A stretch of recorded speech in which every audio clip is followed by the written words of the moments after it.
What I fear is that some environmentalists care more about the environment than humans.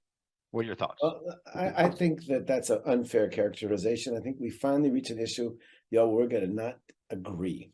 I think it is incredibly Pollyannic and falsely optimistic to say that, oh, these are going to work themselves out, technology will solve everything. I don't think that solves the problem of 50 people in a building in Cairo, okay, who are cooking to death because the temperatures climbed to over 50 degrees, okay?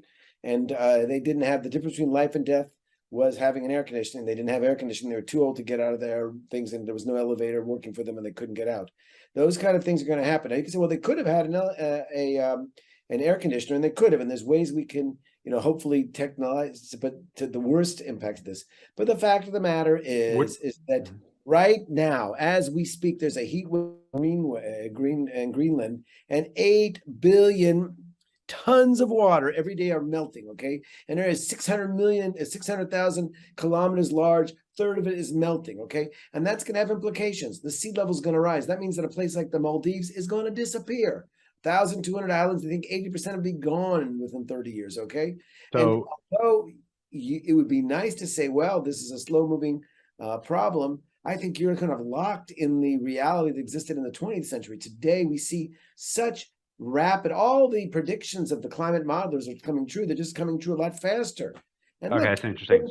They fly the planes in Europe this summer because the planes couldn't start, or because the friggin' runways were melting in asphalt. It was only 40 degrees in Europe. Okay, they're not ready for it. Here in Israel, for the first time, we crossed 50 degrees. And I think you're broadcasting from Tel Aviv, or the Tel Aviv area. I'm guessing from the look of your... No, Pardes Chana.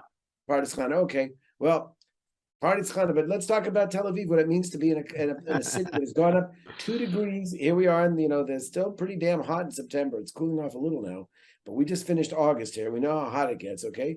And then it's 2 degrees on average warmer than it was 40 years ago. Add to that a 2-degree heat island you get from having the sort of pathology of living in a city. That's 4 degrees on the margins. That's bloody hot. And what's scariest about it is that it's just going to go up and up and up unless we get to net zero. So my argument would be, yes, we have to do technology, but it's not all going to be hunky-dory. Already there are serious health ramifications and health insults and damage to our lives. And it means that people in California have had their houses burned down because of the ridiculously high frequency of forest fires. Now everything's so damn dry and hot. And it could be the poor, unfortunate couple that was locked in the elevator in southern Tel Aviv when the floods came. That was we have this very high frequency of 100-year floods happening now every year, and we don't have a drainage system to deal with it, and they got flooded and drowned. There are bad things happening because of climate change, and we're just seeing the beginning of it. So, question: I have a few comments on some things you said, and we have to argue a little bit to make it interesting. Yeah, I know. I didn't want to interrupt you because I didn't want to be rude. But yeah, I think I spoke enough. You speak fast like I do, so I'm practicing on speaking slower. More people are actually die from cold and heat significantly. People are saying even though, let's go with what you said about what happened in Cairo, right, with the AC and how many people died there. More people actually die from cold than heat. Not in Egypt. Not in Egypt. I'm talking global. We're talking global warming, right? So I mean, unfortunately, what happens right? Either it's global warming or it's local. If it's local, then it's Egypt's problem. If it's global, then it's global. So we need to pick how we're gonna our grounds for conversation.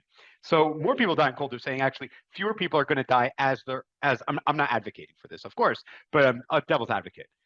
Fewer people are actually going to die as the world gets warmer because many more people die from cold than heat. That's one. Number two, we have technology like AC and all things that can fix things. And thank God our air conditioners are getting far more environmentally friendly. And also California, a lot of the fires there is actually mismanagement. California had actually excellent, very good fire control this last year, as opposed to a few before, because they don't burn the book. They don't, kind of like you would say, if we can get rid of the mine, as it would be better for all of the bird ecosystem. They're not properly doing the forestation treatment in California. So just a few things just want to talk about there. But what you are saying, though, I understand, right? So the Earth is getting warmer, and humans are playing a part. Okay, Israel, this big, right? What we can do on the globe is we're less like 0.1% of the 0.025% of the population. when you have China that creates like a dirty coal plant every like week, do you ever feel like our energy would be better spent in like focusing on technology that we can then export to China for them to have a cleaner life?